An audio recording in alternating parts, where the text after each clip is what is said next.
അടുത്ത് നമ്മൾ പഠിക്കുന്നത് മൾട്ടിപ്പിൾ റിഫ്ലക്ഷൻ ഓഫ് സൗണ്ടിനെ കുറിച്ചിട്ടാണ്. അതായത് ഒരു സോഴ്സിൽ നിന്ന് വരുന്ന ഒരു സൗണ്ട് ലിസണറിൻ്റെ അടുത്ത് നേരിട്ട് എല്ലായ്പ്പോഴും എത്തുമോ? ഇല്ല. ഈ സോഴ്സിൽ നിന്ന് വരുന്ന ഒരു സൗണ്ട് റിഫ്ലക്റ്റ് ചെയ്തിട്ട് ഒന്നെങ്കിൽ റിഫ്ലക്റ്റ് ചെയ്തിട്ടായിരിക്കും ഈ ലിസണറിൻ്റെ അടുത്ത് എത്താം, അല്ലെങ്കിൽ ഡയറക്റ്റ്ലി എത്താം, അല്ലെങ്കിൽ റിഫ്ലക്റ്റ് ചെയ്ത് ഒരു സ്ഥലത്ത് റിഫ്ലക്റ്റ് ചെയ്ത് വീണ്ടും റിഫ്ലക്റ്റ് ചെയ്ത്, അതായത് ഒന്നിൽ കൂടുതൽ തവണ റിഫ്ലക്റ്റ് ചെയ്തിട്ടും ഈ ലിസണറിൻ്റെ അടുത്ത് എത്താം. അങ്ങനെ ഒന്നിൽ കൂടുതൽ തവണ ഈ സൗണ്ട് വേവ്സ് റിഫ്ലക്റ്റ് ചെയ്യപ്പെടുന്ന ആ ഒരു അവസ്ഥനെ നമ്മൾ വിളിക്കുന്ന പേരാണ് മൾട്ടിപ്പിൾ റിഫ്ലക്ഷൻ ഓഫ് സൗണ്ട് എന്ന് പറയുന്നത്. അടുത്തൊരു പോയിന്റ് ആണ് എക്കോ. അതായത് നമ്മൾ പറഞ്ഞ സൗണ്ട് ഒരു നിമിഷത്തിന് ശേഷം വീണ്ടും നമുക്ക് കേൾക്കുന്ന ആ ഒരു അവസ്ഥയാണ് നമ്മൾ എക്കോ എന്നതുകൊണ്ട് ഉദ്ദേശിക്കുന്നത്. ലാർജ് ക്ലോസ്ഡ് ആയിട്ടുള്ള ഒരു എംപ്റ്റി ഹോളിൽ നമ്മൾ എന്തെങ്കിലും സൗണ്ട് പുറപ്പെടുവിച്ചു കഴിഞ്ഞാൽ ഒരു നിമിഷത്തിന് ശേഷം വീണ്ടും നമുക്ക് കേൾക്കുന്ന ആ ഒരു അവസ്ഥ. ഇനി ഹയർ ഓൾട്ടിറ്റ്യൂഡിൽ പോവുകയാണെങ്കിൽ, മൗണ്ടൻ റേഞ്ചിലൊക്കെ പോവുകയാണെങ്കിൽ, മൗണ്ടനിൽ നിന്ന് കുറച്ച് ദൂരം പിന്നിട്ട് നമ്മൾ നമ്മുടെ കൈ കൊട്ടുകയോ അല്ലെങ്കിൽ എന്തെങ്കിലും ഒരു സൗണ്ട് പ്രൊഡ്യൂസ് ചെയ്യുകയോ ചെയ്ത് കഴിഞ്ഞാൽ ഒരു നിമിഷത്തിന് ശേഷം നമുക്കത് വീണ്ടും കേൾക്കാം. ആ ഒരു അവസ്ഥനെ നമ്മൾ വിളിക്കുന്ന പേരാണ് എക്കോ. എന്നാൽ ഈ റിഫ്ലക്റ്റിംഗ് സർഫേസും ഈ സൗണ്ട് സോഴ്സും തമ്മിൽ നിശ്ചിത ഒരു ദൂരം ഉണ്ടായിരിക്കണം. ഏകദേശം ഒരു 17.5 മീറ്ററെങ്കിലും ഉണ്ടായിരിക്കണം. ഇവിടെ ക്വസ്റ്റ്യൻ നോക്കിയേ, why don't we hear echo inside a small room? Small റൂമിൽ നമുക്ക് എക്കോ കേൾക്കില്ല. എന്തുകൊണ്ടാണ്? ആ സോഴ്സും റിഫ്ലക്റ്റിംഗ് സർഫേസും തമ്മിലുള്ള അകലം എന്ന് പറയുന്നത് വളരെ ഷോർട്ട് ആയതുകൊണ്ടാണ് നമുക്ക് അത്തരം ഒരു എക്കോ കേൾക്കാത്തത്. അടുത്തൊരു ഇമ്പോർട്ടൻറ്റ് പോയിന്റ് ആണ് persistence of hearing. The auditory experience produced by a sound persist for about 1/10 of a second. This characteristics is known as persistence of hearing. അതായത് ഒരു ശബ്ദം നമ്മുടെ കാതുകളിലെത്തി ഒരു സെക്കൻഡ് 1/10 കാതുകൾ എത്തിക്കഴിഞ്ഞിട്ട് ഒരു സെക്കൻഡിന്റെ 1/10 ഏകദേശം നമ്മുടെ കാതുകളിൽ തങ്ങി നിൽക്കും. അത്ര സെക്കൻഡ്, ഒരു സെക്കൻഡ് ഇല്ല, ഒരു സെക്കൻഡിന്റെ 1/10 ടൈം നമ്മുടെ കാതുകളിൽ തങ്ങി നിൽക്കും. അതിനാണ് നമ്മൾ വിളിക്കുന്ന പേരാണ് കേൾവിയുടെ സ്ഥിരത അഥവാ പെർസിസ്റ്റൻസ് ഓഫ് ഹിയറിംഗ്. ഇതേപോലെ നമ്മുടെ കണ്ണിന്റെ സ്ഥിരതയുണ്ട്. 1/16 സെക്കൻഡ്, സെക്കൻഡിന്റെ 1/16 നമ്മുടെ കണ്ണുകളിൽ കാഴ്ച തങ്ങി നിൽക്കും. അതേപോലെ തന്നെയാണ് കേൾവി. ഒരു സെക്കൻഡിന്റെ 1/10 നമ്മുടെ കാതുകളിൽ തങ്ങി നിൽക്കും. അതിന് നമ്മൾ വിളിക്കുന്ന പേരാണ് പെർസിസ്റ്റൻസ് ഓഫ് ഹിയറിംഗ്. ഇനി ഈ ഒരു കാര്യം കൂടി നോക്കിയേ, if another sound fall on the ear during this time. ഈ സമയത്തിനുള്ളിൽ വേറൊരു സൗണ്ട് നമ്മുടെ കാതുകൾ എത്താണെങ്കിൽ രണ്ട് സൗണ്ടും ഒരുമിച്ച് കേൾക്കുന്ന ഒരവസ്ഥ അവിടെ ഉണ്ടാവും. ഇത് ഇമ്പോർട്ടൻ്റ് ആയ ഒരു പോയിന്റ് ആണ് കേട്ടോ. പെർസിസ്റ്റൻസ് ഓഫ് ഇയറിങ്ങും അതേപോലെ തന്നെ ഈ പെർസിസ്റ്റൻസ് ഓഫ് ഇയറിംഗ് നിൽക്കുന്ന സമയത്ത് വേറൊരു സൗണ്ട് നമ്മുടെ കാതുകളിൽ എത്താണെങ്കിൽ ആ രണ്ട് സൗണ്ടും ഒരുമിച്ച് കേൾക്കുന്ന ഒരു അവസ്ഥ, അതും നമ്മളൊന്ന് നോട്ട് ചെയ്ത് വെച്ചോളണം. ഈ ഒരു ക്വസ്റ്റ്യൻ നോക്കിയേ, the echo of a firecracker is heard after 1 second by the person who burst it. ഒരു പേഴ്സൺ ഈ കദീന എന്ന് പറഞ്ഞ കദീന വെടി എന്നൊക്കെ പറയില്ലേ, അത് പൊട്ടിച്ചു. ഒരു സെക്കൻഡിന് ശേഷം അവൻ അതിന്റെ എക്കോ കേട്ടു. How far is the reflecting surface from the person hearing the echo? അപ്പോൾ അവിടെ റിഫ്ലക്റ്റിംഗ് സർഫേസ് ഉണ്ടായിരിക്കും, ഒരു പേഴ്സണും ഉണ്ടായിരിക്കണം. മിനിമം എക്കോ കേൾക്കാനുള്ള ദൂരം എന്ന് പറയുന്നത് 17.5 മീറ്റർ ആണെന്ന് നമുക്കറിയാം. എന്നാൽ ഇവിടുത്തെ ഡിസ്റ്റൻസ് 17.5 മീറ്റർ അല്ല. അതുകൊണ്ടാണ് ഡിസ്റ്റൻസ് ഇവിടെ കണ്ടുപിടിക്കാൻ പറഞ്ഞേക്കുന്നത്. പരീക്ഷയ്ക്ക് മിനിമം ഡിസ്റ്റൻസ് എക്കോ പ്രൊഡ്യൂസ് ചെയ്യാൻ വേണ്ട ഡിസ്റ്റൻസിന് 17.5, പക്ഷെ ഇവിടെ ആ ഡിസ്റ്റൻസ് കണ്ടുപിടിക്കാനാണ് പറഞ്ഞേക്കുന്നത്. അപ്പൊ ഇവിടെ speed of the sound in air 350 metre per second നമുക്ക് തന്നിട്ടുണ്ട്. ഇനി അപ്പോൾ ആ മനുഷ്യൻ, ഒരു പേഴ്സണും റിഫ്ലക്റ്റിംഗ് സർഫേസും തമ്മിലുള്ള ആ ഒരു അകലം d ആയിട്ട് എടുത്തു. ഈ റിഫ്ലക്റ്റിംഗ് സർഫേസിൽ തട്ടി ഈ എക്കോ ഈ പേഴ്സണ് കിട്ടുന്ന രീതിയിൽ തിരിച്ചു വരാൻ നമ്മൾ വീണ്ടും d എടുക്കണം. അപ്പൊ ടോട്ടൽ അവിടെ 2d എന്ന് പറഞ്ഞൊരു കണക്കാണ് വരുന്നത്. അപ്പോൾ സ്പീഡ് ഓഫ് ദ സൗണ്ട് എന്ന് പറഞ്ഞാൽ നമുക്കറിയാം ഡിസ്റ്റൻസ് ട്രാവൽഡ് ബൈ ടൈം ആണ്. So v is equal to 2d divided by t എന്ന് പറഞ്ഞ ഫോർമുലയിലേക്ക് എത്തി. d എന്ന് പറയുമ്പോൾ നോക്കി, ഡീന് ഇവിടെ നിർത്തി ടീന് ഇങ്ങോട്ട് കൊണ്ടുവരുമ്പോൾ v into t divided by 2. v എന്ന് പറയുന്നത് 350 ആണ്. 350 ഇൻറ്റു ടൈം എന്ന് പറയുന്നത് നമുക്കിവിടെ തന്നിട്ടുണ്ട്, ഒരു സെക്കൻഡ് തന്നിട്ടുണ്ട്, ഡിവൈഡ് ബൈ 2. വെട്ടി ചെറുതാക്കുമ്പോൾ 175 മീറ്റർ എന്ന് ആൻസർ കിട്ടും. അപ്പൊ ആ റിഫ്ലക്റ്റിംഗ് സർഫേസും ആ മനുഷ്യനും തമ്മിലുള്ള ദൂരം എത്രയാണ്? 175 മീറ്റർ ആണ് ഇവിടുത്തെ ദൂരം. അത് പഠിച്ചിരിക്കണം കേട്ടോ. അടുത്തൊരു ക്വസ്റ്റ്യൻ നോക്കി, what should be the minimum distance between the source and the reflecting surface? ഇവിടെ ഇങ്ങനത്തെ സോഴ്സും റിഫ്ലക്റ്റിംഗ് സർഫേസ് എന്നൊക്കെ പറഞ്ഞ് വന്നു കഴിഞ്ഞാൽ ആ ഒരു ഫോർമുല നമ്മൾ ഉപയോഗിക്കണം. V = 2D/T എന്ന് പറഞ്ഞ ആ ഒരു ഫോർമുല. ഇവിടെ consider the speed of sound in water. ഇവിടെ എക്കോ വരുന്നത് വാട്ടറിലാണ്. ആ വാട്ടറിൽ 1450 മീറ്റർ/സെക്കൻഡിലാണ് ആ സൗണ്ട് വേവിന്റെ സ്പീഡ് നമുക്ക് തന്നിട്ടുണ്ട്. അപ്പോൾ ഇവിടെ റിഫ്ലക്റ്റിംഗ് സർഫേസും ഉണ്ട്, അതേപോലെ തന്നെ ഒരു വാട്ടറിലാണ് എക്കോ എടുക്കുന്നത്. അപ്പോൾ വാട്ടറും റിഫ്ലക്റ്റിംഗ് സർഫേസും തമ്മിലുള്ള ആ ഒരു മിനിമം ഡിസ്റ്റൻസ് ഇവിടെ കണ്ടുപിടിക്കാനാണ് പറഞ്ഞേക്കുന്നത്. അപ്പോൾ സാധാരണ പോലെ നമ്മൾ ഈ ഒരു ഫോർമുല V = 2D/T എന്ന് പറഞ്ഞ ആ ഒരു ഫോർമുലയിൽ നമ്മൾ സബ്സ്റ്റിറ്റ്യൂട്ട് ചെയ്യുക. ഇവിടെ മിനിമം സൗണ്ട് എന്ന് പറഞ്ഞത് സ്പീഡ് നമുക്ക് തന്നിട്ടുണ്ട്. ടൈം എന്ന് പറയുന്നത് എത്രയാണ്? ഇവിടെ 1/10 സെക്കൻഡാണ്. ഇവിടെ ടൈം ഒന്നും പ്രത്യേകം തരാത്തത് കൊണ്ട് ഇവിടെ 1/10 എന്ന് പറഞ്ഞ ഒരു സെക്കൻഡ് നമ്മൾ എടുത്തോളണം. 1/10 സെക്കൻഡ്. ഇനി നമ്മളിത് സബ്സ്റ്റിറ്റ്യൂട്ട് ചെയ്ത് കൊടുക്കുക. അതായത് D എന്ന് പറഞ്ഞത് V × T/2. ഇവിടെ V എന്ന് പറയുന്നത് എത്രയാണ്? 1480 ഇൻറ്റു T എന്ന് പറയുന്നത് 1/10/2 വെട്ടുമ്പോൾ = 148/2 = 74 മീറ്റർ എന്ന് ആൻസർ കിട്ടും. കണ്ട, ഇവിടെ 74 മീറ്റർ ആണ് ഈ വാട്ടറും അതുപോലെ തന്നെ റിഫ്ലക്റ്റിംഗ് സർഫേസും തമ്മിലുള്ള ദൂരം. ഈ ഒരു ഫോർമുല കാണാപ്പാടും. ഇങ്ങനെയുള്ള കണക്കുകൾ വരുമ്പോൾ ഈ ഒരു ഫോർമുല പഠിച്ചിരിക്കണം. അതുപോലെ തന്നെ ടൈം മെൻഷൻ ചെയ്തിട്ടില്ലെങ്കിൽ ടൈം 1/10 സെക്കൻഡ് ആക്കി നമ്മൾ എടുക്കണം. എക്കോ ഏത് ശബ്ദവും പേഴ്സിസ്റ്റ് ചെയ്യുന്നത് 1/10 സെക്കൻഡ് ആണ് നമ്മുടെ ചെവിയിൽ. അപ്പോൾ ആ ഒരു ടൈമിനെ കാൽക്കുലേറ്റ് ചെയ്തിട്ട് അല്ലെങ്കിൽ ടൈമിനെ കണക്കാക്കിയിട്ട് വേണം നമ്മൾ ഇത്തരം പ്രോബ്ലംസ് ചെയ്യാൻ. അടുത്തൊരു ക്വസ്റ്റ്യൻ നോക്കി. If sound is made in empty room. Empty room എന്ന് പറഞ്ഞാൽ ഒന്നും ഇല്ലാത്ത റൂമിൽ നമ്മളൊരു സൗണ്ട് പ്രൊഡ്യൂസ് ചെയ്ത് കഴിഞ്ഞാൽ why is a boom felt? എന്തുകൊണ്ടാണ് ഒരു മുഴക്കം അനുഭവപ്പെടുന്നത്? അത് ചെറിയ അടുത്തൊരു പോയിന്റിൽ നമുക്ക് പഠിക്കാം. റിവർബറേഷൻ എന്ന് പറഞ്ഞ ഒരു പോയിന്റ് നമ്മളോട് പഠിക്കുകയാണ്. Even if a small sound is produced in the whispering gallery of Gol Gumbaz in Bijapur.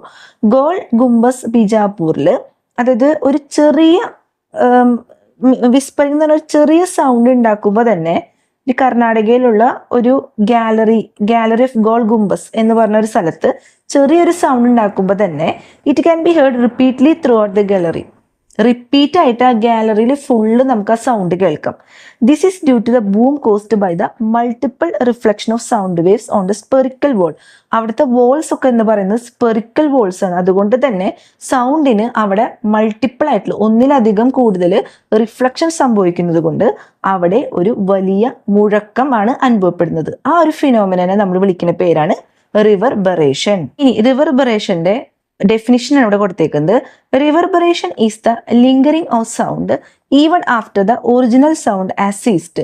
നമ്മളൊരു സൗണ്ട് പ്രൊഡ്യൂസ് ചെയ്തതിന് ശേഷം ആ ഒരു ഒറിജിനൽ സൗണ്ട് അവിടുന്ന് പോയി, നമ്മൾ പറഞ്ഞ സൗണ്ട് അവിടുന്ന് പോയി, എന്നാൽ പോലും ആ സൗണ്ട് അവിടെ തങ്ങി നിൽക്കുന്ന ഒരവസ്ഥ, അതായത് ലിങ്കറിംഗ് ഓഫ് സൗണ്ട്. നമ്മൾ പറഞ്ഞ ഒരു സൗണ്ട് അവിടുന്ന് മാറ്റപ്പെട്ടു, പക്ഷെ ആ ഒരു ഭാഗത്ത് ചെറിയ ഒരു രീതിയിൽ ആ സൗണ്ട് അവിടെ തങ്ങി നിൽക്കുന്നു. അതെന്തുകൊണ്ടാണ്? മൾട്ടിപ്പിൾ റിഫ്ലക്ഷൻ എന്നാണ് അതിന്റെ പേര്. ഒന്നിലധികം തവണ അവിടെ സൗണ്ടിന് റിഫ്ലക്ഷൻ സംഭവിച്ചു, അതുകൊണ്ടാണ് അവിടെ ആ സൗണ്ട് അങ്ങനെ തങ്ങി നിൽക്കുന്നത്. And the boom fades away gradually. പതുക്കെ ആ മുഴക്കം അവിടെ തങ്ങി നിൽക്കുന്നു, പതുക്കെ അത് ഇല്ലാണ്ടാവുന്നു. അങ്ങനെയാണ് ആ ഒരു ഫിനോമിനൻ അവിടെ നടക്കുന്നത്. ക്വസ്റ്റ്യൻ ഇമ്പോർട്ടൻ്റ് ആണ് കേട്ടോ. Why are the walls of the large hall like cinema theatres made rough? പരുക്കനായിട്ട് ഈ സിനിമ തിയേറ്ററിലെ ഹോളൊക്കെ എന്തുകൊണ്ടാണ് അങ്ങനെ പരുക്കനായിട്ട് നിർമ്മിച്ചിരിക്കുന്നത്? നമ്മൾ നേരത്തെ പറഞ്ഞിട്ടുണ്ടായിരുന്നു, smooth surfaces reflect sound more effectively than rough surfaces. അതായത് റഫ് സർഫേസസിനേക്കാളും സ്മൂത്ത് സർഫേസ് ആണ് സൗണ്ടിനെ കൂടുതലായിട്ട് റിഫ്ലക്ട് ചെയ്യുക. അങ്ങനെ റിഫ്ലക്ട് ചെയ്യാതിരിക്കേണ്ടതിനും അതിനോടനുബന്ധിച്ചുള്ള മൾട്ടിപ്പിൾ റിഫ്ലക്ഷൻ അതുപോലെ തന്നെ റിവർബറേഷൻ ഒക്കെ അവോയ്ഡ് ചെയ്യാൻ വേണ്ടിയിട്ടാണ് ഈ സിനിമ തിയേറ്റേഴ്സിന്റെ ഹോൾസ് ഒക്കെ പരുക്കനായിട്ട് ഉണ്ടാക്കിയേക്കുന്നത്. മൾട്ടിപ്പിൾ റിഫ്ലക്ഷൻ വന്നു കഴിഞ്ഞാൽ ഒരു സൗണ്ട് വന്നു, ആ സൗണ്ട് തന്നെ വീണ്ടും വീണ്ടും വീണ്ടും കേൾക്കാം, മുഴക്കം അതിനോടനുബന്ധിച്ച് വന്നു കഴിഞ്ഞാൽ നമുക്ക് ആ സിനിമ കാണുന്ന ഒന്നും മനസ്സിലാവില്ല. അതിന് വേണ്ടിയിട്ട് ആ സ്മൂത്ത് സർഫേസ് എടുത്ത് മാറ്റി പരുക്കനായിട്ടുള്ള ഹോൾസ് നിർമ്മിച്ചു കഴിഞ്ഞു കഴിഞ്ഞാൽ അവിടെ ഈ റിവർബറേഷനും അതുപോലെ തന്നെ മൾട്ടിപ്പിൾ റിഫ്ലക്ഷൻ ഓഫ് സൗണ്ട് ഒക്കെ കുറയും അല്ലെങ്കിൽ ഇല്ലാണ്ടാവും. അതിന് വേണ്ടിയിട്ടാണ് സിനിമ തിയേറ്റേഴ്സിലെ ഹോള് പരുക്കനായിട്ട് നിർമ്മിച്ചേക്കുന്നത്. ഇമ്പോർട്ടൻ്റ് ആയ ക്വസ്റ്റ്യൻ ആണ് കേട്ടോ. Can a person with normal hearing ability hear all sound? എല്ലാ സൗണ്ടും ഒരു നോർമൽ ആയിട്ടുള്ള ഒരു പേഴ്സണ് കേൾക്കാൻ സാധിക്കുമോ? ഇല്ല. ഏത് റേഞ്ചിലുള്ള സൗണ്ടാണ് ഒരു മനുഷ്യന് കേൾക്കാൻ പറ്റുന്നത്? 20 ഹേർട്സ് മുതൽ 20 കിലോ ഹേർട്സ് വരെ, അതായത് 20 ഹേർട്സ് മുതൽ 20,000 ഹേർട്സ് അഥവാ 20 കിലോ ഹേർട്സ് എന്ന് പറഞ്ഞാലും ഉത്തരം കറക്റ്റ് ആണ് കേട്ടോ. ഇത് ഓർത്തിരിക്കുക. ഒന്നുകിൽ പരീക്ഷയ്ക്ക് 20,000 ഹേർട്സ് എന്ന് പറയും, അല്ലെങ്കിൽ 20 കിലോ ഹേർട്സ് എന്ന് തന്നാലും അത് സെയിം ആണ്. 20 ഹേർട്സിനും 20,000 ഹേർട്സിനും അഥവാ 20 കിലോ ഹേർട്സിന് ഉള്ളിലുള്ള സൗണ്ട്സ് മാത്രമേ ഒരു സാധാരണ ഹിയറിംഗ് എബിലിറ്റി ഉള്ള ഒരു പേഴ്സണ് കേൾക്കാൻ സാധിക്കുന്ന സൗണ്ട്. ഇനി 20 ഹേർട്സിന് താഴെയുള്ള സൗണ്ടിനെ നമ്മൾ വിളിക്കുന്ന പേരാണ് ഇൻഫ്രാസോണിക് സൗണ്ട്. ഇനി 20,000 ഹേർട്സിന് മുകളിലുള്ള സൗണ്ടിനെ നമ്മൾ വിളിക്കുന്ന പേരാണ് അൾട്രാസോണിക് സൗണ്ട്. അപ്പോൾ ഇൻഫ്രാസോണിക് സൗണ്ട് നമുക്ക് കേൾക്കാൻ പറ്റില്ല, അൾട്രാസോണിക് സൗണ്ട് നമുക്ക് കേൾക്കാൻ പറ്റില്ല. ഒന്ന് അത് 20 ഹേർട്സിന് താഴെയാണ്, ഒന്ന് 20,000 ഹേർട്സിന് മുകളിലാണ്. അതുകൊണ്ട് ഈ രണ്ട് സൗണ്ടും മനുഷ്യന് ഓഡിബിൾ അല്ല. ഇനി the frequency of sound produced in A Galton whistle. അതായത് ഗാൽട്ടൺ വിസിൽ എന്ന് പറയുമ്പോൾ നമ്മൾ ഈ പട്ടികളെ ഡോഗ്സിനെ വിളിക്കാൻ നമ്മൾ ഉപയോഗിക്കുന്ന, അതിന്റെ മാസ്റ്റർ ഉപയോഗിക്കുന്ന ഒരു തരം വിസിലാണ് ഈ ഗാൽട്ടൺ വിസിൽ എന്ന് പറയുന്നത്. അതിൽ നിന്ന് പുറപ്പെടുവിക്കുന്ന സൗണ്ട് എന്ന് പറയുന്നത് 30,000 ഹേർട്സ് ആണ്. അത് മനുഷ്യ ചെവിക്ക് ഓഡിബിൾ അല്ല, കേൾക്കാൻ സാധിക്കില്ല. അത് ഒരു ഡോഗിന് മാത്രം, ഡോഗ്സിന് മാത്രമേ ഇത്തരം സൗണ്ട്സ് ഒക്കെ കേൾക്കാൻ സാധിക്കുള്ളൂ. നമ്മളിപ്പോൾ പറഞ്ഞ കാര്യങ്ങളൊക്കെ ഇത് സെന്റൻസ് ആക്കി പറഞ്ഞേന്നുള്ളൂ. കണ്ട, ഓഡിബിൾ റേഞ്ച് എന്ന് പറയുന്നത് 20 ഹേർട്സ് മുതൽ 20,000 ഹേർട്സ് വരെയാണ്. സൗണ്ട് വിത്ത് ഫ്രീക്വൻസി 20 ഹേർട്സിന് ബിലോ ഉള്ള ഫ്രീക്വൻസി ഉള്ള സൗണ്ടിന് നമ്മൾ ഇൻഫ്രാസോണിക് സൗണ്ട് എന്നും, ഇനി 20,000 ഹേർട്സിന് മുകളിലുള്ള ഫ്രീക്വൻസി ഉള്ള സൗണ്ടിന് നമ്മൾ അൾട്രാസോണിക് സൗണ്ട് എന്നും പറയും.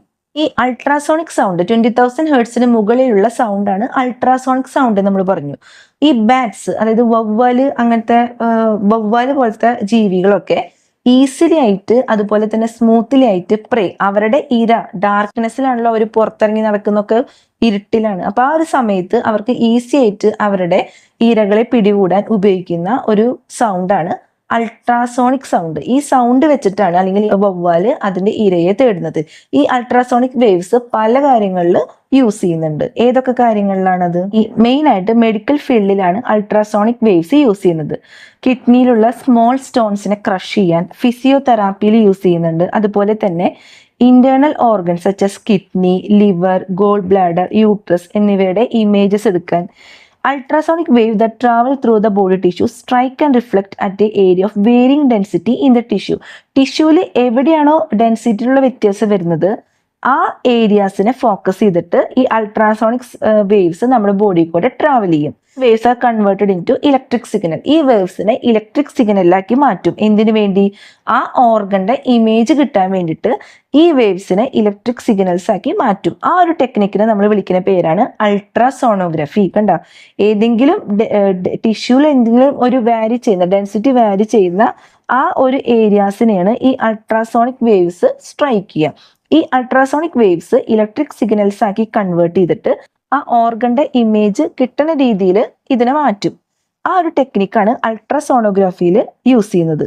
ഇനി സ്പൈറൽ ട്യൂബ്സ് ക്ലീനിങ്ങിന് വേണ്ടിയിട്ട് ഇറഗുലർ ആയിട്ടുള്ള മെഷീൻ പാർട്സ്, ഇലക്ട്രിക് കമ്പോണൻസ് എക്സെട്രയ്ക്ക് വേണ്ടിയിട്ടൊക്കെ ഈ അൾട്രാസോണിക് വേവ്സ് യൂസ് ചെയ്യും. അതുപോലെ തന്നെ സോണാർ എന്ന് പറയുന്നത് അണ്ടർ വാട്ടർ ഒബ്ജക്റ്റിനെ ഡിറ്റക്ട് ചെയ്യാൻ വേണ്ടി നമ്മൾ ഉപയോഗിക്കുന്ന ഒരു ടെക്നിക്കാണ് സോണാർ എന്ന് പറയുന്നത്. അതിലും ഈ അൾട്രാസോണിക് വേവ്സ് തന്നെയാണ് യൂസ് ചെയ്യുന്നത്. അപ്പൊ സോണാറിന്റെ പ്രിൻസിപ്പിൾ അഥവാ സോണാറിൽ യൂസ് ചെയ്യുന്ന വേവ്സ് ഏതാന്ന് ചോദിച്ചു കഴിഞ്ഞാൽ അൾട്രാസോണിക് വേവ്സ് ആണ്. ഇതൊക്കെ പരീക്ഷയ്ക്ക് വരുന്ന ഇമ്പോർട്ടൻറ്റ് ക്വസ്റ്റ്യൻ ആണ് കേട്ടോ. ഇവിടെ ഒരു ക്വസ്റ്റ്യൻ തന്നേക്കാണ്. If an ultrasonic wave emitted by a transmitter installed on a ship on the surface of the water. ഒരു ഷിപ്പിൽ വെച്ചിരിക്കുന്ന ട്രാൻസ്മിറ്ററിൽ നിന്ന് ഒരു അൾട്രാസോണിക് വേവ് എവിടെ വന്ന് സ്ട്രൈക്ക് ചെയ്തു? അതായത് സീയുടെ മറുകരയിലുള്ള ഒരു റോക്കിൽ വന്ന് സ്ട്രൈക്ക് ചെയ്തു. And return after 0.2 second. 0.2 സെക്കൻഡിന് ശേഷം അത് വീണ്ടും ഷിപ്പിലെത്തി. What is the distance from the ship to the rock? ഷിപ്പിൽ നിന്ന് റോക്കിലേക്കുള്ള ഡിസ്റ്റൻസ് കണ്ടുപിടിക്കാനാണ് പറഞ്ഞേക്കുന്നത്. എക്കോയും ആ ഒരു റിഫ്ലക്റ്റിംഗ് സർഫേസ് ആയിട്ടുള്ള ആ ഒരു ഭാഗത്ത് നമ്മൾ ഉപയോഗിച്ചിരുന്ന അതേ ഫോർമുല തന്നെയാണ് ഇവിടെ ഉപയോഗിക്കുന്നത്. അതായത് V = 2d divided by t. Distance കണക്കാക്കാനാണ് പറഞ്ഞേക്കുന്നത്. സ്പീഡ് ഇവിടെ നമുക്ക് തന്നിട്ടുണ്ട്. അപ്പോൾ d is equal to v into t divided by 2. v എന്ന് പറഞ്ഞത് 1522 ഇൻറ്റു, ഇനി എന്താ പറയുക, ടൈം എത്രയാണ് തന്നിട്ടുണ്ട്, 0.2 ഡിവൈഡഡ് ബൈ 2. അപ്പം എത്ര ആൻസർ കിട്ടും? ഈസ് ഈക്വൽ ടു 152.2 മീറ്റർ എന്ന് ആൻസർ കിട്ടും. കണ്ട, ആ ഒരു ഫോർമുല തന്നെയാണ് ഇവിടെയും ഉപയോഗിക്കുന്നത്. ഇവിടെ കറക്റ്റായ ടൈമും അതേപോലെ തന്നെ സ്പീഡും ഒക്കെ തന്നിട്ടുണ്ട്. അതിൽ ഡിസ്റ്റൻസ് കണ്ടുപിടിക്കാനേ പറഞ്ഞിട്ടുള്ളൂ. അപ്പോൾ ഇത് ചെയ്ത് കഴിഞ്ഞാൽ നമുക്ക് ആൻസർ മീറ്റർ എന്ന് യൂണിറ്റ് എഴുതണം. ഡിസ്റ്റൻസിന്റെ യൂണിറ്റ് മീറ്റർ ആണ്. Can waves cause any harm? തിരമാലകൾ നമുക്ക് ഉപദ്രവകാരികളാണോ? അതെ. സ്ട്രോങ് ആയിട്ടുള്ള തിരമാലൊക്കെ വന്നു കഴിഞ്ഞാൽ വളരെയധികം നാശനഷ്ടം അത് വരുത്തും. ഇനി മെയിൻ ആയിട്ടുള്ള ഒരു ഭാഗം എന്ന് പറയുന്നത് seismic waves and tsunami. Seismic waves എന്ന് പറയുമ്പോൾ നമ്മുടെ ഭൂകമ്പം ഉണ്ടാകുമ്പോൾ, അല്ലെങ്കിൽ വലിയൊരു എക്സ്പ്ലോഷൻ ഉണ്ടാകുമ്പോൾ, അല്ലെങ്കിൽ അഗ്നിപർവ്വത സ്ഫോടനങ്ങൾ ഉണ്ടാകുമ്പോഴൊക്കെ ലാർജ് എമൗണ്ട് ഓഫ് എനർജി നമ്മുടെ എർത്തിലൂടെ ട്രാവൽ ചെയ്യും. ആ എർത്തിലൂടെ ട്രാവൽ ചെയ്യുന്നത് സീസ്മിക് വേവ്സിന്റെ രൂപത്തിലായിരിക്കും. സീസ്മോളജി എന്ന് പറയുന്നത് study of seismic waves. Seismic വേവ്സിന്റെ സ്റ്റഡീനെ നമ്മൾ വിളിക്കുന്ന പേരാണ് സീസ്മോളജി. ഇമ്പോർട്ടൻ്റ് ആണ്, പരീക്ഷയ്ക്ക് ചോദിക്കും. ഇനി intensity of the earthquake, അതായത് ഭൂകമ്പത്തിന്റെ തീവ്രത നമ്മൾ അളക്കുന്നത് ഏത് സ്കെയിൽ വെച്ചിട്ടാണ്? റിച്ചർ സ്കെയിൽ വെച്ചിട്ടാണ് നമ്മൾ ഭൂകമ്പത്തിന്റെ തീവ്രത അളക്കുന്നത്. അപ്പോൾ സീസ്മോളജി എന്തിന്റെ സ്റ്റഡി എന്ന് ചോദിക്കാം. അതുപോലെ തന്നെ ഭൂകമ്പത്തിന്റെ തീവ്രത അളക്കുന്ന സ്കെയിൽ എന്താണ്? Richer scale. ഈ എർത്ത് ഓഷനിലുള്ള അടിയിലത്തെ എക്സ്പ്ലോഷൻ ആണ് ഈ സുനാമിക്ക് വഴിയൊരുക്കുന്നത്. ഒരു ലാർജ് ഡിസ്പ്ലേസ്മെന്റ് ഓഫ് വാട്ടർ, അതായത് കടലിലുള്ള അത്രയും അധികം ജലം നമ്മുടെ ഭൂമിയിലേക്ക്, നമ്മൾ അധിവസിക്കുന്ന കരയിലേക്ക് അടിക്കുന്ന ആ ഒരു ഫിനോമിനനെ നമ്മൾ വിളിക്കുന്ന പേരാണ് സുനാമി. ഇനി ടെക്സ്റ്റിലുള്ള കുറച്ച് കാര്യങ്ങൾ നമുക്ക് പഠിക്കാം. Which of the following statement is true? Sound and lighter transverse wave, sound and lighter longitudinal wave. ഇതിലൊന്നും ഒരു ഡൗട്ട് വരേണ്ട ആവശ്യമില്ല. സൗണ്ട് എന്ന് പറയുന്നത് ഒരു ലോഞ്ചിറ്റ്യൂണൽ വേവ് ആണ്. ലൈറ്റ് എന്ന് പറയുന്നത് ഒരു ട്രാൻസ്വേഴ്സ് വേവ് ആണ്. അപ്പൊ ഇവിടുത്തെ ആൻസർ എന്ന് പറയുന്നത് sound is A longitudinal wave and light is A transverse wave. അടുത്തൊരു ക്വസ്റ്റ്യൻ നോക്കി. The upper limit of a frequency of sound that a bat can hear is 120 kilohertz. അതായത് ഒരു വവ്വാലിന് കേൾക്കാൻ പറ്റുന്ന ആ ഫ്രീക്വൻസിയിലുള്ള സൗണ്ട് എന്ന് പറയുന്നത് ഇവിടെ തന്നേക്കുന്നത് 120 കിലോഹെർട്സ് ആണെങ്കിൽ, so what is the maximum wave length of the sound it can hear? ആ സൗണ്ടിന്റെ വേവ് ലെങ്ത് കണ്ടുപിടിക്കാനാണ് പറഞ്ഞേക്കുന്നത്. നമുക്കിവിടെ സ്പീഡ് ഓഫ് ദ സൗണ്ട് തന്നിട്ടുണ്ട്. അപ്പൊ എന്തൊക്കെയാണ് തന്നേക്കുന്നത്? വെലോസിറ്റി അഥവാ speed v is equal to 350 metre per second. അതേപോലെ ഫ്രീക്വൻസി എന്ന് പറഞ്ഞത് 120 കിലോ ഹെർട്സ്. കണ്ട, ഈ ഒരു സംഭവമാണ് ഇവിടെ ശ്രദ്ധിക്കേണ്ടത്.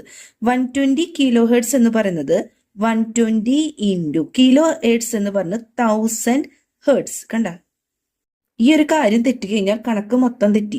കിലോ ഹെർട്സ് എന്ന് പറയുമ്പോൾ ഇൻറ്റു 1000 അഥവാ 1,20,000 ഹെർട്സ് എന്നാണ് അർത്ഥം. ഈ ഒരു കാര്യം പഠിക്കണം കേട്ടോ. ഇനി നമ്മളോട് കണ്ടുപിടിക്കാൻ പറഞ്ഞേക്കുന്നത് ലാംഡ അഥവാ വേവ് ലെങ്ത് ആണ് കണ്ടുപിടിക്കാൻ പറഞ്ഞേക്കുന്നത്. v is equal to f lambda എന്ന് പറഞ്ഞ ആ ഒരു ഇക്വേഷൻ സബ്സ്റ്റിറ്റ്യൂട്ട് ചെയ്യുമ്പോൾ ലാംഡ is equal to, ലാംഡനെ ഇവിടെ നിർത്താം, v ഡിവൈഡഡ് ബൈ എഫ്. അത് കണ്ട, എഫിനെ ഈക്വലിന്റെ അപ്പുറത്തേക്ക് കൊണ്ടുപോകുമ്പോൾ ഡിവൈഡഡ് ബൈ എഫ്. ഇനി ലാംഡ is equal to, ഇനി കറക്റ്റ് ആയിട്ട് എഴുതാ v ഡിവൈഡഡ് ബൈ എഫ്. നമ്മളിതിൽ സബ്സ്റ്റിറ്റ്യൂട്ട് ചെയ്യുക. v എന്ന് പറഞ്ഞത് 350 ആണ്, ഡിവൈഡഡ് ബൈ 120 ഇൻറ്റു 1000. ഇത് സബ്സ്റ്റിറ്റ്യൂട്ട് ചെയ്ത് ഈ 1000 ഇവിടെ നിർത്താം. ഇത്തരം കണക്കുകൾ വരുമ്പോൾ ഇത് വെട്ടി ചെറുതാക്കുമ്പോൾ 35 ഡിവൈഡഡ് ബൈ 12 ചെയ്യാം. 35 ഡിവൈഡഡ് ബൈ 12, 2 ഇൻറ്റു 12 24 ആണ് അല്ലെ, 11. ഇനി 0.2 ഒരു 0 കൂട്ടിച്ചേർക്കുമ്പോൾ 12 ഇൻറ്റു 9 എന്ന് പറയുന്നത് എത്രയാണ്? 108 ആണ്. 8 ആഫ്റ്റർ 9 10 21. വീണ്ടും ഇങ്ങനെ റിപ്പീറ്റ് ചെയ്ത് പോവും. 12 0. അപ്പൊ ഇവിടെ വന്നത് 2.91 എന്നാണ് ആൻസർ കിട്ടുന്നത്. ഇനി ബാക്കി എന്തൊക്കെയുണ്ട്? ഒരു 1000 അടിയിൽ എടുക്കുന്നുണ്ട് അല്ലെ. 2.91 2 എന്ത് വേണമെങ്കിൽ കേട്ടോ ഇൻറ്റു തൗസൻഡ് എന്ന് പറയുമ്പോൾ ഈ 1000 നേരെ മുകളിലേക്ക് കൊണ്ടുപോകുമ്പോൾ 10⁻³ കണ്ട ഈ 3 സീറോ ഉള്ളത് കൊണ്ട് അത് മുകളിലേക്ക് പോകുമ്പോൾ 10⁻³ മീറ്റർ എന്ന് ആൻസർ കിട്ടും. ഇത് വെട്ടിച്ചേർത്താക്കിയിട്ട് ഈ 1000 നേരെ മുകളിലേക്ക് കൊണ്ടുപോകുക. ഇങ്ങനെ വെട്ടാൻ നിന്ന് കഴിഞ്ഞാൽ ആകെ കോംപ്ലിക്കേറ്റഡ് ആവും. അപ്പൊ ഈ 1000 വരാണെങ്കിൽ ഇൻറ്റു 10⁻³ മീറ്റർ എന്ന് എഴുതിയാലും നിങ്ങൾക്ക് ഫുൾ മാർക്ക് കിട്ടും. മൂന്നാമത്തെ ക്വസ്റ്റ്യൻ നോക്കിയേ. A graphic illustration of 2 waves travelling at a speed of 3.2 metre per second is given. ഇവിടെ 2 വേവ് തന്നിട്ടുണ്ട്. ഈ 2 വേവും ട്രാവൽ ചെയ്യുന്ന സ്പീഡ് എന്ന് പറയുന്നത് 3.2 മീറ്റർ പെർ സെക്കൻഡ് ആണ്. അങ്ങനെയെങ്കിൽ ഓരോ വേവിന്റെയും 3 കാര്യങ്ങൾ വെച്ച് കണ്ടുപിടിക്കാൻ പറഞ്ഞേക്കുന്നത്. എന്തൊക്കെയാണ്? Frequency, period, wave length. നമുക്കത് എങ്ങനെയാണ് കണ്ടുപിടിക്കാൻ നോക്കാം. അതായത് ഇവിടെ ഫസ്റ്റ് വേവിന്റെ കാര്യം നോക്കി. ടൈമും ഡിസ്പ്ലേസ്മെന്റും തമ്മിലുള്ള ഒരു ഗ്രാഫാണ് രണ്ടിലും തന്നേക്കുന്നത്. അപ്പോൾ ഇവിടെ പീരീഡ് അഥവാ ക്യാപിറ്റൽ ടി കണ്ടുപിടിക്കാൻ വളരെ എളുപ്പമാണ്. അതായത് ഒരു സൈക്കിളിന് വേണ്ട ആ ഒരു ടൈം അല്ലെ, ഒരു പാർട്ടിക്കിളിന് ഒരു കംപ്ലീറ്റ് വൈബ്രേഷൻ അഥവാ ഒരു കംപ്ലീറ്റ് ഓസിലേഷൻ അല്ലെങ്കിൽ ഒരു സൈക്കിൾ കംപ്ലീറ്റ് ചെയ്യാൻ വേണ്ട ആ ഒരു പീരീഡിന് നമ്മൾ ടൈം പീരീഡ് എന്നതുകൊണ്ട് ഉദ്ദേശിക്കുന്നത്. അപ്പൊ ഒരു പാർട്ടിക്കിളിന് ഒരു ക്രസ്റ്റ് ഉണ്ടായിരിക്കും, ഒരു ട്രഫ് ഉണ്ടായിരിക്കും ആ സൈക്കിൾ കംപ്ലീറ്റ് ചെയ്യാൻ. അപ്പൊ നോക്കിയേ, ഇതേ ഇവിടുന്ന് തുടങ്ങി ഇവിടം വരെ കണ്ട ആ ഒരു സൈക്കിൾ എന്ന് പറഞ്ഞത് എന്താണ്? 8 സെക്കൻഡ്. അപ്പൊ ഇവിടുത്തെ ടി എന്ന് പറയുന്നത് 8 സെക്കൻഡ് ആണ്. ഇവിടുത്തെ ടി എത്രയാണ്? 1 സെക്കൻഡ് ആണ്. അപ്പോൾ ടൈം പീരീഡ് അഥവാ ക്യാപിറ്റൽ ടി നമ്മൾ കണ്ടുപിടിച്ച് കഴിഞ്ഞു. ആദ്യത്തെ വേവിന്റെ 8 സെക്കൻഡും രണ്ടാമത്തെ വേവിന്റെ 1 സെക്കൻഡും ആ സൈക്കിൾ കംപ്ലീറ്റ് ചെയ്യാൻ വേണ്ട ടൈം. അതൊന്ന് ആലോചിച്ചാൽ മതി. നോക്കാം. ഫസ്റ്റ് വേവിന്റെ കേസിൽ നമുക്ക് എന്തൊക്കെ ഗ്രാഫിൽ നിന്ന് കിട്ടി? ടൈം പീരീഡ് നമുക്ക് കിട്ടി. എത്രയാണ്? 8 സെക്കൻഡ് ആണെന്ന് കിട്ടി. അതുപോലെ തന്നെ വി അഥവാ എസ് സ്പീഡ് എത്രയാണ്? 3.2 മീറ്റർ പെർ സെക്കൻഡ് നമുക്ക് ക്വസ്റ്റ്യനിൽ തന്നിട്ടുണ്ട്. അപ്പോൾ ഫ്രീക്വൻസി എന്ന് പറഞ്ഞത് എന്താണ്? 1/T അല്ലെ. ഫ്രീക്വൻസി എന്ന് പറഞ്ഞത് 1/, ടൈം പീരീഡ് നമുക്കൊരു ഫോർമുല അറിയാം. സോ 1/8 സബ്സ്റ്റിറ്റ്യൂട്ട് ചെയ്യാം. 1/8 കിട്ടുമ്പോൾ 0.0121640 0.125. ഫ്രീക്വൻസിയുടെ യൂണിറ്റ് എന്താണ്? ഹേർട്സ് ആണ് ഫ്രീക്വൻസിയുടെ യൂണിറ്റ്. ഇനി നമുക്ക് വേവ് ലെങ്ത് കണ്ടുപിടിക്കാം. വേവ് ലെങ്ത് കണക്ട് ചെയ്യുന്ന ആ ഒരു ഇക്വേഷൻ എന്താണ്? V = F lambda.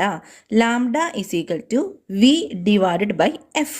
V എന്ന് പറഞ്ഞത് 3.2 ആണ്. ഡിവൈഡഡ് ബൈ എഫിന് നമുക്ക് ഇതും ഇട്ടിട്ട് കൊടുക്കാം. അപ്പം നമുക്ക് എളുപ്പത്തിന് വേണ്ടി ഈ 1/8 അങ്ങോട്ട് എടുത്താൽ മതി.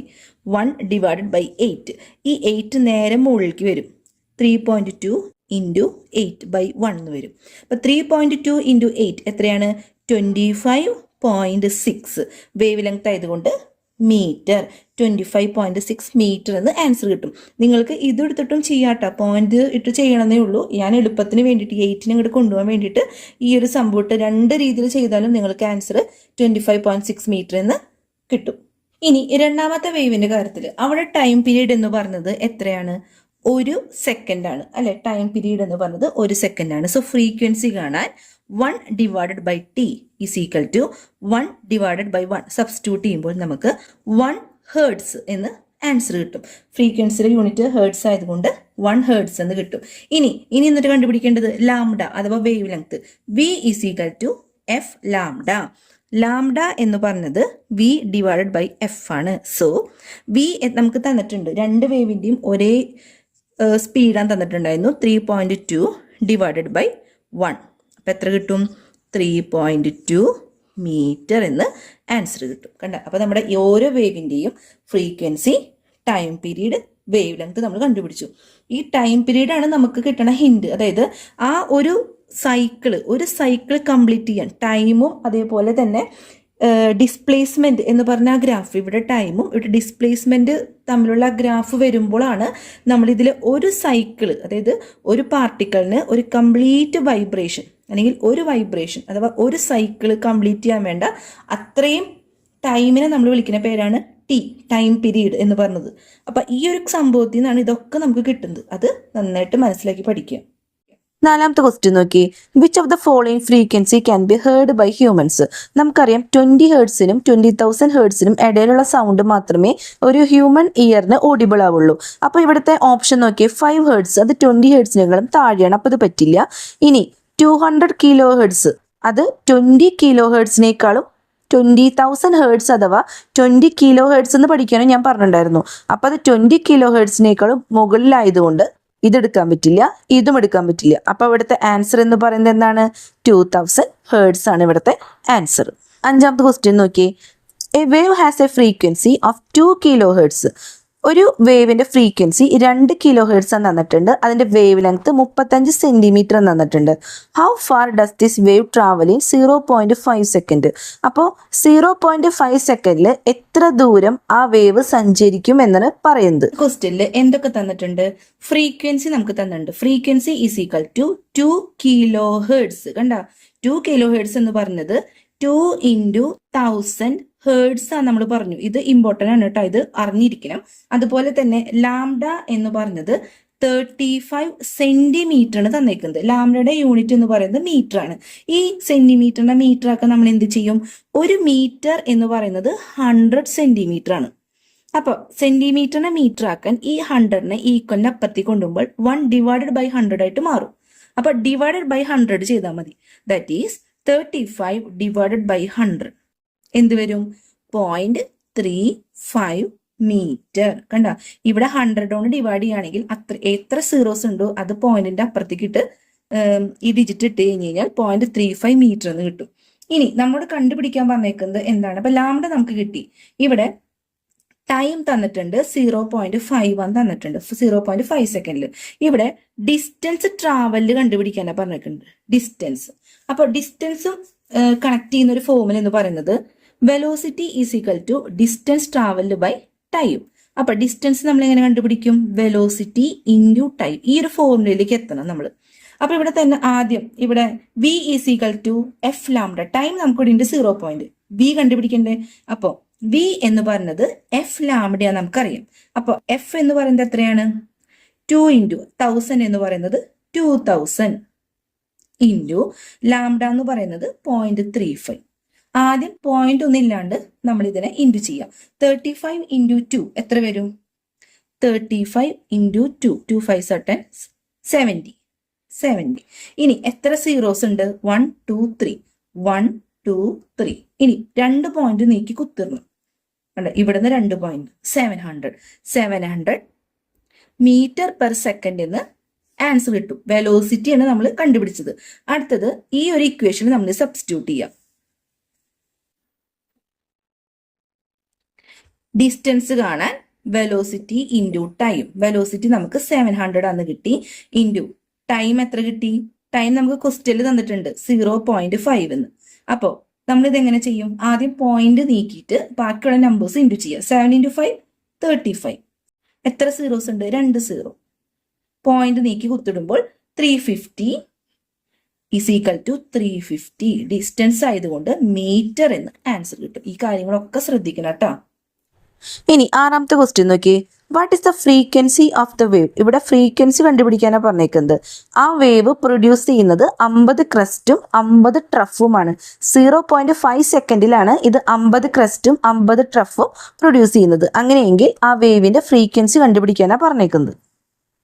ഈ ഒരു ക്വസ്റ്റ്യനിൽ എന്തൊക്കെ തന്നിട്ടുണ്ട്? നമ്പർ ഓഫ് സൈക്കിൾസ് നമുക്ക് തന്നിട്ടുണ്ട്. നമ്പർ ഓഫ് സൈക്കിൾ, അതായത് ക്രസ്റ്റ് എത്രയാന്ന് തന്നിട്ടുണ്ട്.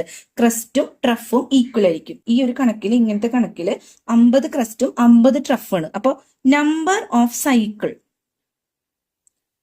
എന്ന് പറയുന്നത് എത്രയാണ്? 50. ഇനി ടൈം നമുക്ക് തന്നിട്ടുണ്ട് 0.5 സെക്കൻഡ് ആണ്. അപ്പൊ ഫ്രീക്വൻസി കണ്ടുപിടിക്കാൻ f is equal to n divided by t എന്ന് പറഞ്ഞ formula. That is 50 divided by 0.5. ഈ പോയിന്റ് കളയാൻ ഇവിടെ ഒരു 0 ഇട്ട് കൊടുത്താൽ പോരെ. 500 ഡിവൈഡഡ് ബൈ 5, അതായത് 100 ഹേർട്സ് എന്ന് നമുക്ക് ആൻസർ കിട്ടും. ഇനി ഏഴാമത്തെ ക്വസ്റ്റ്യൻ നോക്കിയേ. Which of the following is different regarding the waves given in the figure 1.31a and 1.31b? അതായത് 2 വേവ് നമുക്ക് തന്നിട്ടുണ്ട്. ഇതിൽ ഫ്രീക്വൻസി ആണോ ആംപ്ലിറ്റ്യൂഡ് ആണോ വേവ് ലെങ്ത് ആണോ ഡിഫറെൻ്റ് ആയിട്ടുള്ളതെന്ന് കണ്ടുപിടിക്കാനാണ് പറഞ്ഞേക്കുന്നത്. അപ്പോൾ ആദ്യം തന്നെ ഗ്രാഫ് നോക്കാം. എന്താണ്? ടൈമും ഡിസ്പ്ലേസ്മെൻറ്റും തമ്മിലുള്ള ഗ്രാഫാണ്. അപ്പോൾ ഇവിടെ നോക്കിയേ, ഇവിടെ ടൈം പീരീഡ് ഒരു കംപ്ലീറ്റ് റൊട്ടേഷൻ അല്ലെങ്കിൽ ഒരു കംപ്ലീറ്റ് സൈക്കിൾ, ഇവിടുത്തെ ടൈം പീരീഡ് എന്ന് പറയുന്നത് 4 ആണ്. ഇവിടെയും ടൈം പീരീഡ് എത്രയാണ്? 4 ആണ്. അപ്പോൾ ദേ ടൈം പീരീഡിന്റെ കാര്യത്തിൽ if time is equal to 4 എന്നാണ് വന്നേക്കുന്നത്. ഇവിടെയും ടൈം എന്ന് പറയുന്നത് 4 എന്ന് തന്നിട്ടുണ്ട്. അപ്പൊ ഫ്രീക്വൻസി എങ്ങനെ കണ്ടുപിടിക്കും? 1/t, അതായത് 1/4. അപ്പോൾ രണ്ടിലും 1/4 തന്നെയാണ് വരുന്നത്. ഇനി ഇവിടെ നോക്കി, ആംപ്ലിറ്റ്യൂഡിലെ കാര്യത്തിൽ നോക്കി, ഒരു പാർട്ടിക്കിളിന് എത്താൻ പറ്റുന്ന ആ ഒരു മാക്സിമം ഹൈറ്റ്, അതിനാണ് നമ്മൾ ആംപ്ലിറ്റ്യൂഡ് എന്ന് വിളിക്കുന്നത്. 0.05 ആണ് ഇവിടുത്തെ ആംപ്ലിറ്റ്യൂഡ്. ഇവിടുത്തെ ആംപ്ലിറ്റ്യൂഡ് എന്ന് പറയുന്നത് 0.03. അപ്പൊ ആംപ്ലിറ്റ്യൂഡോടെ വ്യത്യാസം നമുക്കറിയാം. ഇനി വേവ് ലെങ്ത് എന്താണ്? രണ്ട് ക്രസ്റ്റുകൾ തമ്മിലോ രണ്ട് ട്രഫുകൾ തമ്മിലുള്ള ആ ഒരു ഡിസ്റ്റൻസിനാണ് നമ്മൾ വേവ് ലെങ്ത് എന്ന് പറയുന്നത്. അതും ഇവിടെ വേവ് ലെങ്ത്തും 4 തന്നെയാണ് കിട്ടുന്നത്. അപ്പോൾ ഒരു കാര്യത്തിലൂടെ വ്യത്യാസം വരുന്നത് ആംപ്ലിറ്റ്യൂഡ് ഡിഫറെന്റ് ആണ്, പക്ഷെ ഫ്രീക്വൻസിയും വേവ് ലെങ്ത്തും ഇവിടെ സെയിം ആണ്. ഇങ്ങനെ ഒന്ന് കൊടുത്തിരുന്നുള്ളൂ. Graph first second, time period എന്ന് പറയുന്നത് 4 സെക്കൻഡ് ആണ്. ഇവിടുത്തെ ടൈം പീരീഡ് 4 സെക്കൻഡ് ആണ്. അപ്പൊ ഫ്രീക്വൻസി കിട്ടാൻ 1/4 എന്ന് പറഞ്ഞ ഫോമുല ഉപയോഗിക്കാം. ആൻസർ കണ്ടുപിടിക്കാൻ നിൽക്കേണ്ടതെന്ന് വെച്ചാൽ രണ്ടെണ്ണത്തിനും ഫ്രീക്വൻസി സെയിം ആണ്. ആംപ്ലിറ്റ്യൂഡ് മാത്രമാണ് ഇതിൽ വ്യത്യാസം വരുന്നത്. ഗ്രാഫ് 1ന്റെ 0.05 മറ്റേതിന്റെ 0.03. അപ്പൊ ഇവിടെ വ്യത്യാസമുള്ളത് കണ്ടുപിടിക്കാൻ പറഞ്ഞു കഴിഞ്ഞാൽ ആംപ്ലിറ്റ്യൂഡ് ആണ് ഇവിടെ വ്യത്യാസം വരുന്നത്. അടുത്തൊരു ക്വസ്റ്റ്യൻ നോക്കി. The distance between two adjacent trough of A transverse wave. ഒരു ട്രാൻസ്വേഴ്സ് വേവിന്റെ രണ്ട് അടുത്തടുത്തുള്ള ട്രഫുകളുടെ ഡിസ്റ്റൻസ് എന്ന് പറയുന്നത് 2 മീറ്റർ ആണെങ്കിൽ അതിന്റെ ഫ്രീക്വൻസി കണ്ടുപിടിക്കാനാണ് പറഞ്ഞേക്കുന്നത്. സ്പീഡ് നമുക്ക് തന്നിട്ടുണ്ട് 20 മീറ്റർ/സെക്കൻഡ് എന്ന്. ഈ ഒരു ക്വസ്റ്റ്യനിൽ എന്തൊക്കെ തന്നിട്ടുണ്ട്? രണ്ട് അഡ്ജസ്റ്റന്റ് ആയിട്ടുള്ള ട്രഫുകൾ തമ്മിലുള്ള ആ ഒരു വേവ് ലെങ്ത്, രണ്ട് ട്രഫുകൾ തമ്മിലുള്ള ഡിസ്റ്റൻസിന് നമ്മൾ വേവ് ലെങ്ത് എന്നതുകൊണ്ട് ഉദ്ദേശിക്കുന്നത്. സോ ലാംഡ എന്ന് പറഞ്ഞത് 2 മീറ്റർ നമുക്ക് ഈ ക്വസ്റ്റ്യനിൽ തന്നിട്ടുണ്ട്. അതുപോലെ തന്നെ വി സ്പീഡ് നമുക്ക് തന്നിട്ടുണ്ട് 20 മീറ്റർ/സെക്കൻഡ്. കണ്ടുപിടിക്കാൻ പറഞ്ഞേക്കുന്നത് ഫ്രീക്വൻസിയാണ്. അപ്പോൾ ഇവ കണക്ട് ചെയ്യുന്ന ആ ഒരു formula v is equal to f lambda. F എന്ന് പറഞ്ഞത് വി ഡിവൈഡഡ് ബൈ ലാംഡയാണ്. വി എന്ന് പറയുന്നത് 20 ഡിവൈഡഡ് ബൈ ലാംഡ എന്ന് പറയുന്നത് 2 ഈസ് ഈക്വൽ ടു 10. ഫ്രീക്വൻസി ആയതുകൊണ്ട് ഹേർട്സ് എന്ന് യൂണിറ്റ് എഴുതണം. 10 ഹേർട്സ് ആണ് ഇവിടുത്തെ ആൻസർ. 9ാമത്തെ ക്വസ്റ്റ്യൻ നോക്കി. When sound passes through a medium, ഒരു മീഡിയത്തിൽ കൂടെ സൗണ്ട് പാസ് ചെയ്യുമ്പോൾ അവിടെ എന്താണ് സഞ്ചരിക്കുന്നത്? The particle in the medium, മീഡിയത്തിലുള്ള പാർട്ടിക്കിൾ ആണോ, വേവ് ആണോ, സോഴ്സ് ഓഫ് സൗണ്ട്, സൗണ്ട് വരുന്ന സോഴ്സ് ആണോ, അല്ലെങ്കിൽ ആ മീഡിയം ആണോ, ഏതാണ് അവിടെ സഞ്ചരിക്കുന്നത്? ദ വേവ് ആണ് അവിടെ സഞ്ചരിക്കുന്നത്. അവസാനത്തെ ക്വസ്റ്റ്യൻ നോക്കി. 2 pith balls are suspended near the 2 prongs of a tuning fork fixed on a table so as to touch the prongs. അതായത് ഒരു ട്യൂണിംഗ് ഫോർക്ക് ഒരു ടേബിളിൽ ഫിക്സ് ചെയ്തേക്കാണ്. അതിൻ്റെ തൊട്ടപ്പുറത്തായിട്ട് 2 ബോൾസ് സസ്പെൻഡ് ചെയ്തേക്കണു, അല്ലെങ്കിൽ തൂക്കിട്ടിരിക്കുന്നു. ഈ ബോൾസ് ക്രമീകരിച്ചിരിക്കുന്നത് ഈ ട്യൂണിംഗ് ഫോർക്കിന്റെ പ്രോങ്സിനെ ടച്ച് ചെയ്യും വിധത്തിലാണ് ഈ ബോൾസ് ക്രമീകരിച്ചിരിക്കുന്നത്. ഇതിന് തൊട്ടപ്പുറത്തായിട്ട്, ഈ സിസ്റ്റത്തിന്റെ തൊട്ടപ്പുറത്തായിട്ട് ഒരു പേഴ്സൺ പിയാനോ വായിക്കുന്നുണ്ട്. ഫസ്റ്റ് ക്വസ്റ്റ്യൻ നോക്കി. In this case the pith balls move slightly. What is the reason? പതുക്കെ അത് അനങ്ങുന്നുണ്ട്. അതിന്റെ റീസൺ എന്താണ്? അതൊരു ഫോഴ്സ്ഡ് വൈബ്രേഷൻ ആണ്. ഈ പിയാനോയുടെ അല്ലെങ്കിൽ ആ ട്യൂണിംഗ് ഫോർക്കിന്റെ വൈബ്രേഷൻ മൂലമാണ് ഈ ബോൾസിന് അനക്കം സംഭവിച്ചത്.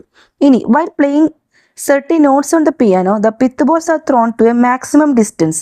ഇനി പിയാനോയിൽ കുറച്ച് നോട്ട്സ് വായിക്കുമ്പോൾ ഈ ബോൾസ് എന്ന് പറയുന്നത് മാക്സിമം ഡിസ്റ്റൻസിൽ മൂവ് ചെയ്യും. ഇതിൻ്റെ കാരണം എന്താണ്? കാരണം റെസണൻസ് ആണ്. അതായത് ഈ പിയാനോയുടെ നാച്ചുറൽ ഫ്രീക്വൻസിയും ഈ ബോൾസിന്റെ നാച്ചുറൽ ഫ്രീക്വൻസിയും സെയിം ആവുമ്പോൾ ഇവിടെ പിയാനോ എന്ന് പറയുന്നത് ഫോഴ്സിങ് ഒബ്ജക്റ്റും അതുപോലെ തന്നെ ബോൾ എന്ന് പറയുന്നത് ഫോഴ്സ്ഡ് ഒബ്ജക്റ്റുമാണ്. അപ്പോൾ ഈ ഫോഴ്സിങ് ഒബ്ജക്റ്റും ഫോഴ്സ്ഡ് ഒബ്ജക്റ്റിന്റെയും നാച്ചുറൽ ഫ്രീക്വൻസി സെയിം ആവുമ്പോൾ ആ ഒബ്ജക്റ്റിനെ നമ്മൾ എന്ത് വിളിക്കും? ആ ഒബ്ജക്റ്റ് റെസണൻസിലാന്ന് നമ്മൾ പറയാറുണ്ട്. അപ്പോൾ ഇവിടുത്തെ ആൻസർ റെസണൻസ് ആണ്. നിങ്ങൾക്ക് ഈ വീഡിയോ ഇഷ്ടപ്പെട്ടാൽ ലൈക്ക് ചെയ്യാനും സബ്സ്ക്രൈബ് ചെയ്യാനും മറക്കരുത്.